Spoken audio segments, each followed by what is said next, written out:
नमस्कार, स्वागत है आपका। आज बात करेंगे सोने की, जहां पर चमक फिर से बढ़ती हुई नजर आई है। इंडियन मार्केट्स में हमने ऑल टाइम हाईज यहां पर बनते देखे हैं और अंतर्राष्ट्रीय बाजारों में भी क्लोजिंग बेसिस पे यहां पर ऑल टाइम हाई सोने ने छुआ है।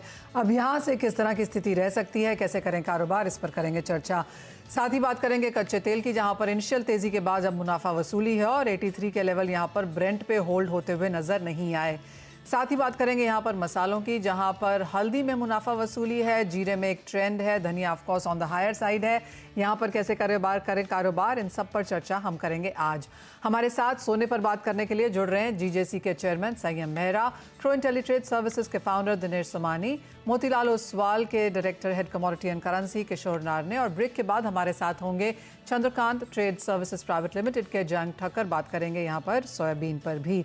लेकिन सोना क्लियरली यहाँ पर इन द हेडलाइंस है और ये ऐसा एक समय है जहाँ पर इक्विटी भी ऑन द हायर साइड है, सोना भी चल रहा है, क्रिप्टो करेंसीज में अच्छी खासी तेजी यहाँ पर बनते हुए नजर आई है।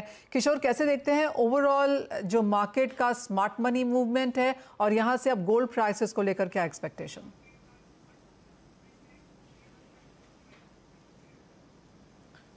Manisha, I think there are 2-3 things. One is that US का थोड़ा मैन्युफैक्चरिंग स्लो डाउन देख रहे हैं, थोड़ा इन्फ्लेशन में भी हल्का सा स्लो डाउन देखा है।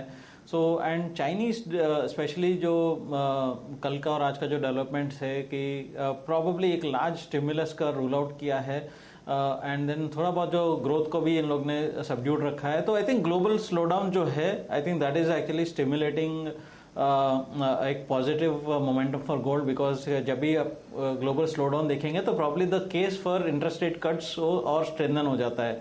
जो ऑफलेट स्पेशली जनवरी फरवरी में जो रेट कट्स को लेकर जो मार्केट चिंतित था कि शायद रेट कट में डिले होगा, वो अभी वापस because of this negative sentiments थोड़ा वो रिसॉर्ट हो रहा है एक्चुअली।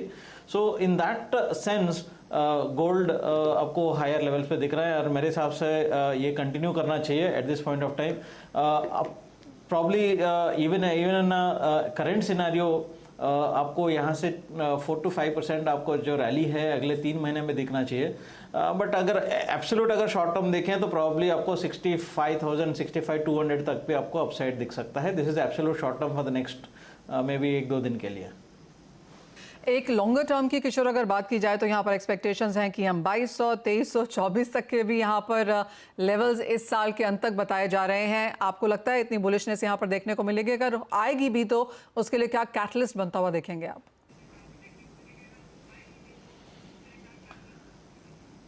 आई थिंक साल के अंत तक थोड़ा सा मुश्किल है, बट बिकॉज मेरा पर्सनल मानना है कि प्रोबेबली यहाँ पे मैक्सिमम जो है 2 रेट कट हम 2024 का कैलेंडर ईयर में देखेंगे। जो पहले हम साल के शुरुआत में ये स्टार्ट किया था कि मार्केट ये एक्सपेक्टेशन से शुरुआत किया था कि 4 रेट कट होगा, उसके बाद 3 रेट कट हुआ।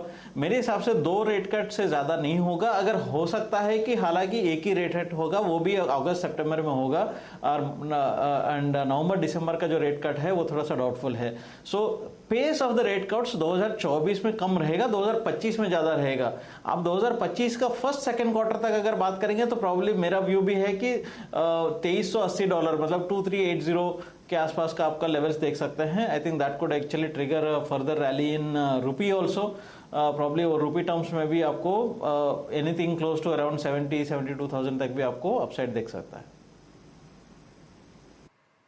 ओके, संयम मेहरा भी हमारे साथ मौजूद हैं। Sanyam, good morning, welcome to CNBC Awaaz. और आप कैसे देख रहे हैं फिलहाल गोल्ड की इस मूवमेंट को, कितनी सस्टेनेबल ये लग रही है? हालांकि जैसे मनीषा जी ने भी मेंशन किया, अब जो टेस्टिमनी कल फेड चेयरमैन की तरफ से जारी होगी उस पर नजरें बनी हुई हैं, लेकिन कंफ्यूजन अभी भी परसिस्ट करता है, स्पेशली रेट कट सिनेरियो को लेकर यहाँ से कि जून में होगा, अगस्त में होगा या कैसे रहेगा? कैसे देखते हैं आप फिलहाल इन डेवलपमेंट्स को और क्या राय है प्राइसेस पर?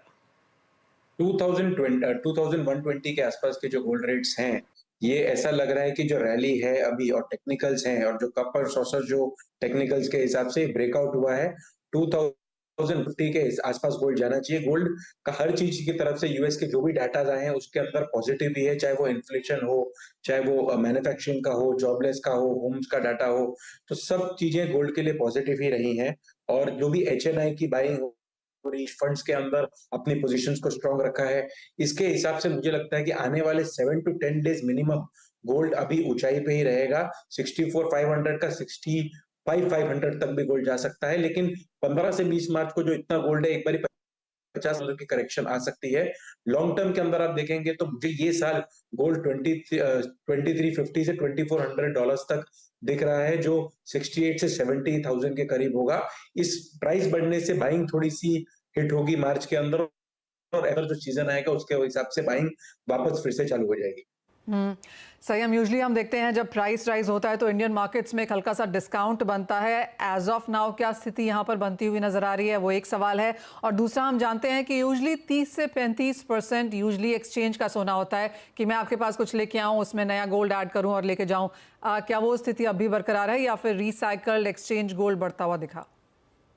देखिए, जब भी गोल्ड का प्राइस बढ़ता है तो इमीडिएटली जितने भी रिटेलर्स जो एंड कंज्यूमर वो एक्सचेंज करने आते हैं, सोना वापस बेचने आते हैं, और हर साल 20% तो ये होता ही है। 150 टन के ज्यादा गोल्ड जो है वो एक्सचेंज करके नई ज्वेलरी बनता है या कैश आउट होता है। तो आने वाले दिनों के अंदर 7-10 डेज के अंदर यही फॉर्मेट दिखेगा, जहां पर सोना लोग बाय करने बेचने आते हैं और बेच के अपना पेमेंट लेके जाते हैं और अपना नफा करते हैं कंज्यूमर्स। तो वो ट्रेंड अभी 7-10 डेज दिखेगा, और मुझे लगता है करने में भी कोई हर्जा नहीं है। $2150 तक भाव बढ़ सकता है, फिर 57 की एक नीचे भाव आएगा, तो मुझे लगता है ये करने में भी कोई दिक्कत नहीं, और ये प्रोसेस चलेगी अब। और दूसरा चीज कि क्या गोल्ड थोड़ा सा डिस्काउंटेड रेट पे आना शुरू हुआ है इंडियन मार्केट्स में, क्योंकि कोई बहुत बड़ी ज्यादा शादियां यहाँ पर नहीं है, तो क्या वो इम्पैक्ट आया है? नहीं, मुझे लगता है कि जो रेट्स हैं वो वही है। अभी जो रेट्स चल रहे हैं मार्केट के अंदर और बिल के अंदर जो रेट्स अवेलेबल हैं वो मैच कर रहे हैं, और कोई ऐसा डिस्काउंट्स अभी नहीं। लेकिन आने वाले टाइम के अंदर जैसे $10-20 और बढ़ेगा तो ये डिस्काउंट्स अभी दिखने चालू हो जाएंगे। संयम, आगे के लिए डिमांड कैसे एंटिसिपेट कर रहे हैं यहाँ से? डिमांड ये महीने मुझे लग रहा है मार्च के अंदर काफी लो रहेगी, क्योंकि अभी जिस तरीके से भाव बढ़ा है, तब अचानक से कस्टमर रुक जाता है बाइंग के। हम एंटिसिपेट करते हैं कि हम कितना भी कहें कि भाव और भी जोर से बढ़ जाएंगे, $50 बढ़ जाएगा, लाख रुपए और बढ़ जाएगा, लेकिन वो रुक जाता है। जो बाइंग है वो रुक जाती है मार्च के अंदर। वैसे भी जो उनकी बुक्स क्लोज होती है पूरे इंडिया के अंदर मार्च एंडिंग की, उसके वजह से भी बाइंग थोड़ी कम होती है, तो रेट भी बढ़ गए हैं, तो बाइंग अभी कम रहेगी। अप्रैल 1 से वापस बाइंग वापस चालू होगी, जो 10-15 में अक्षय तृतीया तक रहेगी।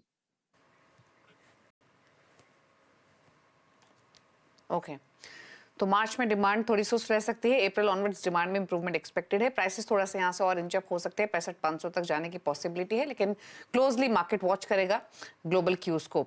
शुक्रिया संयम, शो में आने के लिए और अपने व्यूज देने के लिए, गोल्ड पर साथ ही फंडामेंटल्स पर भी कमेंट करने के लिए। क्विकली एक राय सिल्वर पर भी ले लेते हैं। दिनेश जी, कैसे देखते हैं आप सिल्वर के प्राइसेस को? यहाँ भी हमने स्ट्रेंथ इमर्ज होते हुए देखी है, 73,000 के आसपास घरेलू बाजार में प्राइसेस ट्रेड कर रहे हैं। क्या राय है इन लेवल्स पर? जी बिल्कुल, 69,000 से बढ़कर इस 73,500 के आसपास है। ये मुझे लगता है इसमें 900 से 1,000 रुपया और भी बढ़ सकता है। 74,400, 74,500 जब तक गोल्ड में मोमेंटम है, सिल्वर फॉलो थ्रू रैली जरूर देगा।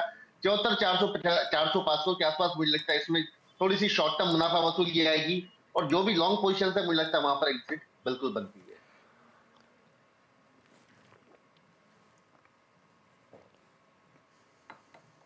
ओके, चलिए, तो ये राय रही है आपके लिए सिल्वर पर। आगे बढ़ेंगे और अब बात थोड़ी सी कच्चे तेल की भी कर लेते हैं, जहां पर इंटरनेशनल मार्केट्स में ब्रेंट $83-84 के आसपास ही है। घरेलू बाजार में 6500 के ऊपर भाव आ चुके हैं, और रिसेंट जो स्ट्रेंथ इमर्ज होते हुए देखी थी हमने वेरियस डेवलपमेंट्स के मद्देनजर, वो फिलहाल सस्टेन होती हुई दिख रही है, लेकिन रेंज जो है वो ऊपर की तरफ डेफिनेटली थोड़ी सी कच्चे तेल की शिफ्ट होते हुए दिखाई दी है। किशोर, क्या राय है आपकी कच्चे तेल पर इन लेवल से, और कोई स्ट्रैटेजी रहेगी क्या?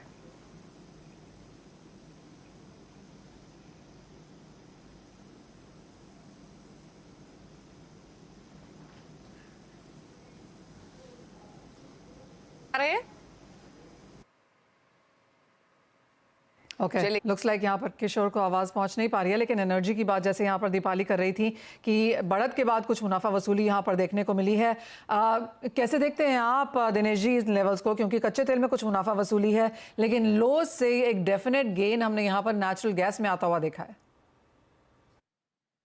जी बिल्कुल, क्रूड की अगर बात करते हैं तो 6550 एक ऐसा स्तर था जिसके ऊपर ये मार्केट बिल्कुल क्लोज नहीं हो रहा था, लेकिन हमने इसमें क्लोजिंग देख ली है, तो मुझे लगता है थोड़ा सा करेक्टिव डिप आया। 6480, 85 के आसपास अगर क्रूड मिलता है तो यहाँ पर एक बाइंग, एक खरीदारी का अवसर रहेगा। दोबारा मुझे लगता है कि 66 तो 10-20 के आसपास एक निश्चित तौर से जा सकता है। 6420 जब तक नहीं ब्रेक करता, मुझे लगता है अपसाइड इसमें इंटैक्ट रहेगा। थोड़ी सी ट्रेंड रिवर्सल मुझे देखने मिल रही है, हो सकता है कुछ पॉजिटिव सेंटिमेंट बनकर आए जो बाजार को ऊपर लेकर जाए। वहीं पर मैं अगर एनजी की बात करूं तो मुझे लगता है 164.65 की एनजी बेचनी चाहिए। 172 के स्टॉप लॉस से दोबारा 148 का लेवल हमें देखने मिल सकता है। तो ये बात हुई कच्चे तेल और साथ साथ नेचुरल गैस के। बेस मेटल्स पर भी एक राय ले लेते हैं। बेस मेटल्स हालांकि आज के सेशन में रेंज बाउंड ही हैं, थोड़े सॉफ्ट ही हैं, लेकिन हमने तो रीसेंट रिकवरी देखी है, बट मोर और लेस रेंज में ही रहे हैं। कैसे देखते हैं आप बेस मेटल्स को फिलहाल, किशोर? अभी वापस बंद है, अभी कुछ नहीं।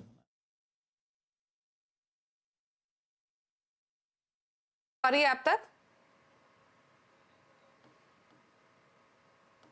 शायद किशोर तक ऑडियो नहीं जा रही है। और बेस मेटल्स पर तब तक, इनफैक्ट अगर अभी का प्राइस एक्शन आप देखेंगे तो कॉपर एल्यूमिनियम दोनों ही लाल निशान में है। जिंक में थोड़े अपटिक्स देखने को मिल रहे हैं, 1% के ऊपर प्राइसेस कारोबार करते हुए 216-217 के आसपास। लेकिन एक आउटलुक ले लेते हैं पूरे ही पैक पर और साथ ही साथ ट्रेड्स भी समझते हैं। किशोर जब तक कनेक्ट होते हैं तब तक एक बार दिनेश जी का व्यू भी ले लेते हैं। दिनेश जी, आपका क्या व्यू है बेस मेटल्स पर? जी, बेस मेटल्स में रिकवरी बिल्कुल देखने मिल सकती है। जैसे सिल्वर की रिकवरी आई, सिल्वर भी इंडस्ट्रियल यूज मेटल्स है, बेस मेटल भी इंडस्ट्रियल यूज होती है। तो मुझे यूं लगता है कि कॉपर में है 224 227 ये दायरा, सॉरी 727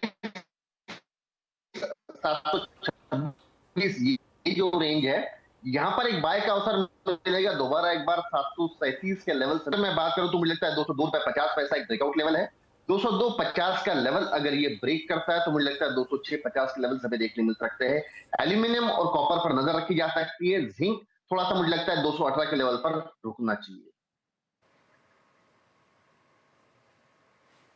ओके, चलिए, तो ये बात हुई बेस मेटल्स की और कुछ ट्रेड्स की। रुक रहे के साथ एक ब्रेक के लिए। ब्रेक के उस पर एग्री कमोडिटीज पर करेंगे फोकस। चलो वापस आते हैं छोटे से ब्रेक के बाद।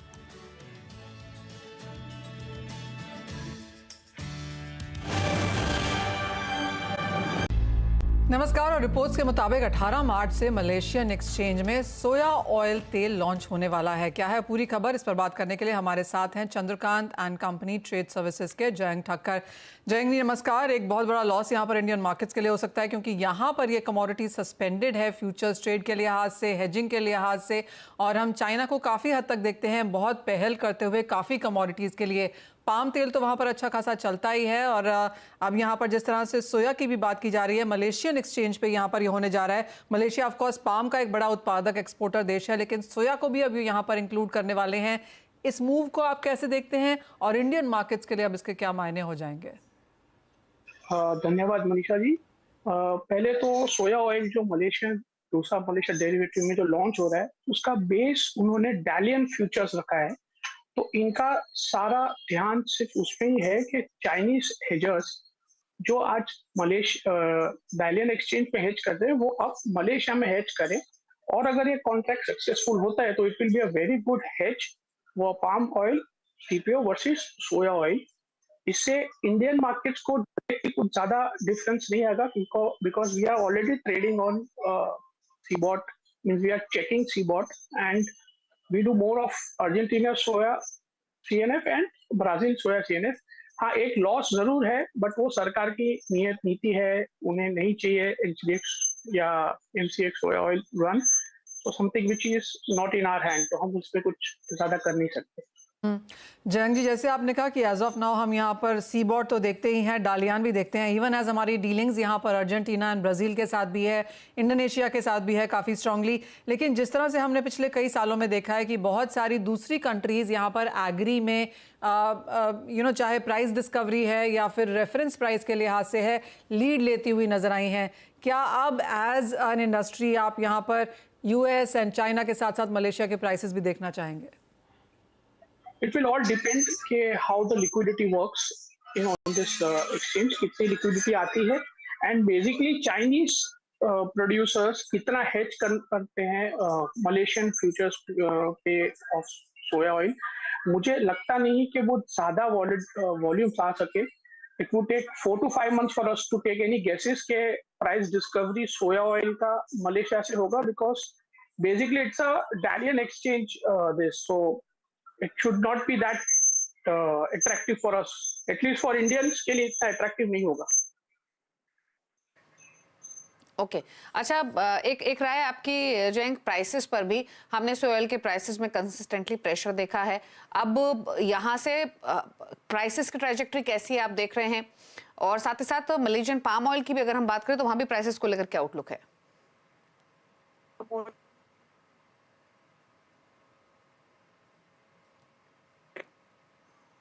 High producing season from April उनकी सीजन शुरू होती है। करंटली उनका प्रोडक्शन डाउन है, उनके एक्सपोर्ट्स भी थोड़े बहुत रीजनेबली डाउन है, but coming to Ramzan for the next 1 month production और कम होगा, तो मोटा मोटी पाम ऑयल के प्राइस सस्टेन्ड रहेंगे, एक $10-20 प्लस माइनस ही रहेंगे, because they are trading at a huge premium to soya oil and to sun oil. And coming to soya and sun, soya will be under pressure. Brazil Argentina के crops next month से शुरू होंगे, जून जुलाई से, तो soya sun will be in pressure. Overall, I think oil complex will be a range bound till April 1st week and April 2nd week. बहुत बड़ी movement नहीं आनी चाहिए। एक फाइनल सवाल जयंत जी, और ये इंपोर्ट्स को लेकर है, कैसे देखते हैं इंडियन एडिबल ऑयल इंपोर्ट्स आप एज ऑफ नाउ, क्योंकि पिछले 1-2 महीने में गिरावट देखने को मिली थी, क्या अब कुछ स्थिति यहाँ पर स्टेबल हो रही है? मनीषा जी, इंपोर्ट्स इतने ही रहेंगे, बढ़ेंगे नहीं, क्योंकि लोकल सॉफ्ट ऑयल्स की अवेलेबिलिटी बहुत बढ़िया है। नेक्स्ट मंथ से हमें मस्टर्ड शुरू हो जाएगा, and we have soya also with us, cotton भी है। सो इंटीरियर्स ऑफ इंडिया में लोकल ऑयल ही चलेगा। Imported oil will only be the port areas, port regions and south peninsula where there is less of soft oil, less of soya oil. So I think so it will just be a range bound trading for the next till April end. कोई बड़े movement नहीं देख रहा हूं मैं। Okay, चलिए शुक्रिया जयंत जी अपने व्यूज देने के लिए। तो प्राइसेस पर भी यहाँ पर कमेंट किया, यहाँ पर पाम ऑयल के प्राइसेस सस्टेन रह सकते हैं, सोयल के प्राइसेस में प्रेशर कंटिन्यू होते हुए दिखाई दे सकता है, इंपोर्ट ट्रेंड्स पर भी कमेंट करते हुए। चलिए आगे बढ़ेंगे, और दिनेश तुमानी हमारे साथ बने हुए हैं, एग्री कमोडिटीज की ओर फोकस करें तो आज के सेशन में वापस जो स्पाइसेस का पैक है वो लाल निशान में कारोबार कर रहा है कल की स्ट्रेंथ के बाद। बाकी रेंज बाउंड ट्रेडिंग ही बाकी कमोडिटीज में देखने को मिल रही है। दिनेश जी पहले तो बताइए, कुछ ट्रेड्स आपने आइडेंटिफाई किए हैं क्या एग्री पैक से? जी बिल्कुल, कॉटन सीड ऑयल से थोड़ा सा मोमेंटम स्ट्रॉन्ग लगता है। मुझे लगता है अप्रैल कॉन्ट्रैक्ट जो है ये अभी 2730-35 के आसपास अगर ट्रेड करता है। अप्रैल कॉन्ट्रैक्ट की बात करूंगा, मार्च नियर टू एक्सपायरी आ गया, अभी 2730-35 के आसपास बाइंग बनती है। मुझे लगता है 2785 का लेवल हमें देखने मिल सकता है। कॉटन सीड ऑयल के थोड़ा सा स्ट्रॉन्ग काउंटर नजर आता है। साथ ही साथ मुझे लगता है धनिया जो ऐसा काउंटर है इसमें स्विंग 50% कम है, यील्ड लॉसेस भी है, और जो बरसातें हुई है उससे थोड़ा बहुत डैमेज भी हुआ है। एक्सपोर्ट डिमांड इसमें निरंतर है और डोमेस्टिक भी इसमें एग्रेसिव है। तो मुझे लगता है 81.5 का अप्रैल कॉन्ट्रैक्ट धनिया बाइंग करने का अच्छा अपॉर्चुनिटी है। 83-40 का इसमें टारगेट देखा जा सकता है, और 79 का इसमें 79-80 का इसमें स्टॉप लॉस मेंटेन किया जा सकता है। 2 पिक मुझे एग्री के हद तक काफी बढ़िया लगती है। अगर मैं हल्दी की बात करूं तो मुझे लगता है कि 17,600 17,700 की हल्दी एक बार थोड़ी सी डिस्काउंटेड है, प्राइजेस ऑलरेडी ज्यादा उछले लेवल्स पर है। यहां से नीचे अगर 17,000 के अंदर कोई लेवल आता है तो ही खरीदारी का अवसर ढूंढे, वरना यहाँ पर शॉर्ट टर्म थोड़ा सा इसमें एग्जिट बनता है। ऑलराइट, तो कुछ मुनाफा वसूली अक्रॉस बोर्ड देखने को मिली है। कल जिस तरह का यूफोरिया था बाजार में वो काफ़ी हद तक आज डाई डाउन होता हुआ नजर आया है, और पैसा लोग निकाल के यहाँ पर ले जाते हुए दिखे हैं। कॉटन पर क्या व्यू है दिनेश जी आपका, क्योंकि यहाँ पर भी दैट इनिशियल तेजी के बाद कुछ मुनाफा वसूली है, लगातार कुछ गिरावट हम रोजाना यहाँ पर बनता हुआ देख रहे हैं। जी हमारा जो कॉटन मोस्टली मूव कर रहा था वो इंटरनेशनल आइस कॉटन के हिसाब से मूव कर रहा था, वहां पर 30% की तेजी आई थी। $103 तक जो प्राइसेस गई, अभी 95 के राउंड मतलब ट्रेड कर रहा है। तो मुझे लगता है उसी के चलते हमारे यहाँ जो 1665-70 जो लेवल्स गई थी वहां से अभी मुनाफा वसूली हुई है। बट अभी इन लेवल पर मुझे लगता है एक बार दोबारा खरीदारी करके उभर कर आएगी मार्केट में। और एनसीडीएक्स अप्रैल जो कॉन्ट्रैक्ट है मुझे लगता है कि 1645-1650 की रेंज में बाय करना चाहिए। दोबारा 1685 के लेवल्स हमें देखने मिल सकते हैं, और 1625 के इसमें स्टॉप लॉस मेंटेन कर सकते हैं। ओके, चलिए तो ये राय रही आपके लिए कपास पर और बाकी कमोडिटीज पर। एक क्विक कमेंट ले लेते हैं ग्वार पैक पर भी, जहां पर रेंज बाउंड ट्रेडिंग ही दिखाई दे रही है फिलहाल। तो क्या राय रहेगी आपके दिनेश जी ग्वार पैक पर? बिल्कुल अभी नहीं है, मुझे लगता है करीब करीब 1 महीने से रेंज बाउंड ट्रेड कर रहा है। 5250 जो कॉन्ट्रैक्ट मार्च का कॉन्ट्रैक्ट है 5250 के आसपास आता है, दोबारा 5350-5400 के आसपास आता है। इसी दायरे में ट्रेड करता हुआ नजर आता है। डीमैट का माल निरंतर बढ़ रहा है, करीब करीब 36,000 टन डीमैट ग्वार लग चुका है, और प्राइसेस को प्रेशराइज कर रहा है, अपसाइड मूव करने से रेस्ट्रिक्ट कर रहा है। बट फिर भी 5250 5350 यही रेंज अभी इसमें मेंटेन करेगी और ट्रेडिंग पर्सपेक्टिव से मुझे लगता है कि निचले स्तर पर बाय करना चाहिए, 5350 5400 के आसपास इसमें सेल करके चलना चाहिए। ओके, चलिए, तो ये रहे आपके लिए trading strategies agree commodity pack से भी जो आपकी स्क्रीन पर हैं। शुक्रिया दिनेश जी शो में आने के लिए और अपने व्यूज देने के लिए। इसी के साथ एक ब्रेक का वक्त हो गया है। मुझे मनीषा जी को दीजिए इजाजत। ब्रेक के उस पर आप देखिए फ्यूचर एक्सप्रेस सुमित मल्होत्रा के साथ। नमस्कार।